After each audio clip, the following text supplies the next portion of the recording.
तो ये हमारा आज का क्वेश्चन है। इस क्वेश्चन में हमसे कहा जा रहा है कि हमें 3 चार्ज पार्टिकल्स गिवन हैं जो कि नेगेटिव चार्ज पार्टिकल्स है।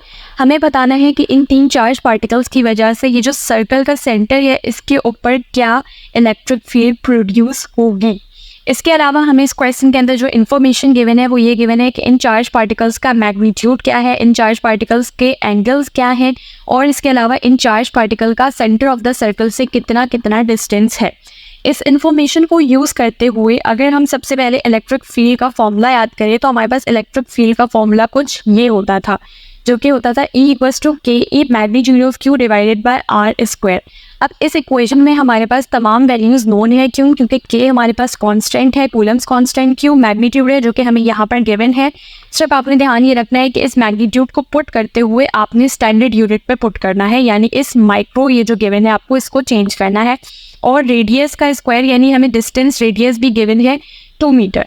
अब यहाँ पर जैसे ही मैं इस इक्वेशन के अंदर अपनी वैल्यूज़ को पुट करूँगी तो मेरे पास इलेक्ट्रिक फील्ड का आंसर आ जाएगा। ये मेरे पास तमाम वैल्यूज़ है जिनको मैंने स्टैंडर्ड यूनिट में पुट कर दिया है।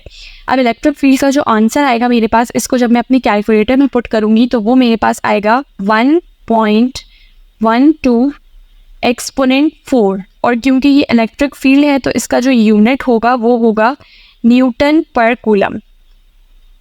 अब यहाँ पर हमें चार्ज पार्टिकल 2 और 3 के लिए अलग से इलेक्ट्रिक फील्ड फाइंड आउट करने की कोई ज़रूरत नहीं है। रीज़न क्या है उसका कि तीनों ही चार्ज पार्टिकल का बिहेवियर बिल्कुल सेम है, इनके मैग्नीट्यूड सेम है और इसके अलावा इनके जो डिस्टेंस है वो सेम है। तो हमारे पास वेरी 2 ही चीज़ें कर रही होती हैं इक्वेशन में, एक मैग्नीट्यूड और एक डिस्टेंस।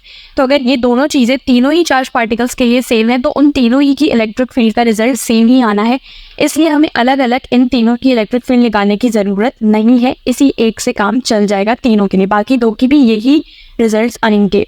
नेक्स्ट हमारा टास्क क्या है कि देखिए, अब अगर हमें इस नेगेटिव चार्ज पार्टिकल के अक्रॉस फाइंड आउट करनी है रिजल्टेंट इलेक्ट्रिक फील्ड, तो हमें एक बात ये याद रखनी चाहिए कि अगर ये एक नेगेटिव चार्ज पार्टिकल है तो इलेक्ट्रिक फील्ड जो प्रोड्यूस होगी उसकी direction towards this charge particle होगी। पॉजिटिव में अवे होती है, नेगेटिव में क्या होती है, टूवर्ड्स चार्ज पार्टिकल होती है। अब अगर मैं इस कॉन्सेप्ट को इन चार्ज पार्टिकल्स के लिए अप्लाई करूं तो ये चार्ज पार्टिकल अपनी तरफ एक इलेक्ट्रिक फील्ड प्रोड्यूस कर रहा होगा। सिमिलरली इस वाले चार्ज पार्टिकल के लिए भी एक इलेक्ट्रिक फील्ड प्रोड्यूस हो रही होगी जिसकी direction towards this charge particle होगी, और इस वाले के लिए भी एक इलेक्ट्रिक फील्ड प्रोड्यूस होगी जिसकी direction towards this charge particle होगी। अब अगर हमें resultant electric field find out करनी है इस सेंटर पर, तो हम अगला काम क्या कर सकते हैं कि जो भी इलेक्ट्रिक फील्ड मेरे पास एक सर्टेन एंगल पर है उसको हम इसके कंपोनेंट्स में ब्रेक कर दें। But before that we need to know कि ये एंगल क्या है। ये एंगल निकालना बहुत आसान काम है क्योंकि ये हमारे पास एक स्ट्रेट लाइन है। इस स्ट्रेट लाइन का कंप्लीट एंगल 180 डिग्री होता है। अब क्योंकि यहाँ से यहाँ तक 150 डिग्री एंगल है तो ये ऑब्वियसली कितना होगा, मेरे पास 30 डिग्री होगा। तो अब हमारे पास क्या आ गया, एंगल आ गया। तो हम नेक्स्ट टास्क क्या करेंगे कि इन दोनों को इनके कॉम्पोनेंट्स पे ब्रेक करेंगे। तो इसका एक्स कॉम्पोनेंट मेरे पास यहाँ होगा इस तरह, और वाई कॉम्पोनेंट मेरे पास यहाँ होगा इस तरह। सिमिलरली इसका एक्स कॉम्पोनेंट मेरे पास यहाँ होगा और इसका वाई कॉम्पोनेंट मेरे पास यहाँ होगा। और इस वाले के लिए हमारे पास क्योंकि एक्स कॉम्पोनेंट तो हो गई नहीं, ये स्ट्रेट वाई के ऊपर है। अब इनको हम नाम दे देते हैं। फॉर एग्जांपल इसको मैंने 1 कह दिया है, इस चार्ज पार्टिकल को मैंने 2 कह दिया है और इस वाले को मैंने 3 कह दिया। तो हमें क्या करना पड़ेगा, हमें एक टेबल कंस्ट्रक्ट करना पड़ेगा जिसके अंदर हम इन इलेक्ट्रिक फील्ड्स के एक्स और वाई कॉम्पोनेंट्स को सेपरेटली लिख लेंगे। तो टेबल मेरे पास कुछ इस तरह से होगा, इसको मैं अरेंज करके आप लोगों को दिखा देती हूँ। ठीक है, ये हमारे पास आ गया है टेबल हमारा। अब इसके अंदर अगर आप देखिए तो देखिए E1 का एक्स कॉम्पोनेंट क्या होगा, E cos 30 होगा, और साइन वाई कॉम्पोनेंट क्या होगा, E sin 30।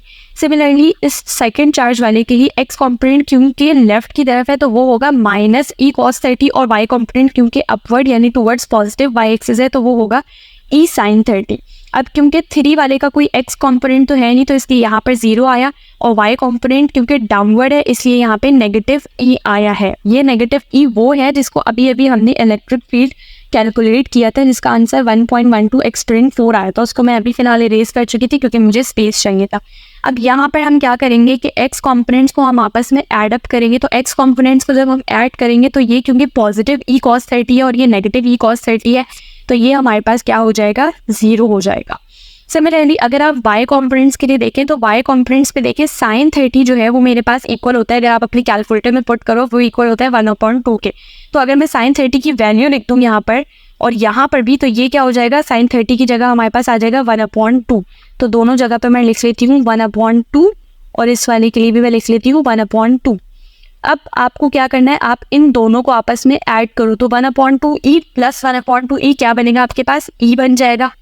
अब इस e को जब आप इस e में ऐड करोगे तो ये पॉजिटिव e ये नेगेटिव e ये भी एक दूसरे को क्या कर देंगी, कैंसिल आउट कर देंगे। हमारे पास y कॉम्पोनेंट भी क्या है, 0 है।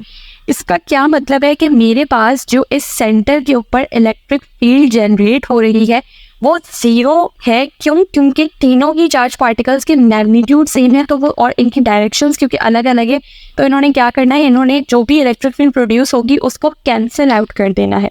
So it actually make sense कि हमारे पास जो टोटल इलेक्ट्रिक फील्ड प्रोड्यूस हो रही है at the centre of circle वो इक्वल है 0 न्यूटन पर कूलम के। So this is the question for today's video. I hope आप लोग को क्वेश्चन समझ में आ गया होगा। कोई क्यूरी हो तो मुझसे आप लोग कमेंट सेक्शन में पूछ सकते हैं।